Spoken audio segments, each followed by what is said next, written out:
নমস্কাৰ মৰমৰ ছাত্ৰ ছাত্ৰীসকল, তুমিও দিছা নেকি এই 2026 চনৰ মেট্ৰিক পৰীক্ষা?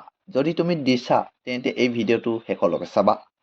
তোমালোকৰ বাবে এই ভিডিঅ'টো বহুতে গুৰুত্বপূৰ্ণ হ'ব, কাৰণ এই ভিডিঅ'টোত আমি তোমালোকক জনাবলৈ গৈ আছো যে মেট্ৰিক পৰীক্ষাৰ ৰিজাল্ট কেতিয়া দিব।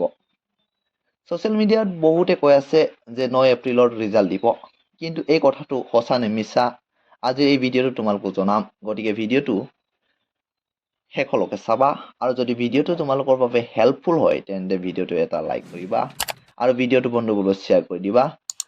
আৰু যদি এই চেনেলটোত প্ৰথমবাৰ আহিছা তেন্তে চেনেলটো ছাবস্ক্ৰাইব কৰি বেল আইকনটো অল বটনত প্ৰেছ কৰি ৰাখিবা। আমি এইটো চেনেলত এনেধৰণৰ জৰুৰী ইনফৰমেশ্যন ভিডিঅ'বোৰ এইটো চেনেলৰ মাধ্যমতে আপলোড কৰি থাকোঁ।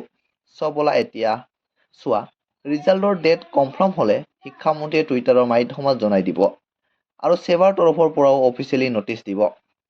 এই কথাক লৈ তোমালোকে চিন্তা কৰাৰ কোনো দৰকাৰ নাই। আৰু বিভিন্ন নিউজ মাধ্যমত কৈ আছে যে মুখ্যমন্ত্ৰীয়ে ৰিজাল্টৰ ডেট ঘোষণা কৰিছে, কিন্তু এই কথাষাৰ সঁচা নহয়। কিন্তু কেতিয়া ৰিজাল্ট দিব তাৰ বাবে আমাৰো প্ৰশ্ন নিশ্চয় উঠে, কিন্তু অতি শীঘ্ৰে এইকেইদিনতে ৰিজাল্টৰ ডেট ডিক্লেয়াৰ হ'ব, কাৰণ সন্মুখত আছে ইলেকশ্যন আৰু বিহু আহি আছে। তোমালোকে এই কথাটো জানি থোৱাটো ভাল যে ইলেকশ্যন আৰু বিহুৰ আগতে তোমালোকৰ ৰিজাল্টটো দিব। এই 2026 চনৰ মেট্ৰিক পৰীক্ষাৰ ৰিজাল্টটো ইলেকশ্যন আৰু বিহুৰ আগে আগে তোমালোকৰ মেট্ৰিক পৰীক্ষাৰ ৰিজাল্ট দিব। মৰমৰ ছাত্ৰ ছাত্ৰীসকল, আজিৰ ভিডিঅ'টো তোমালোকক জনাব লগা ইনফৰমেশ্যনটো এইটোৱে আছিল।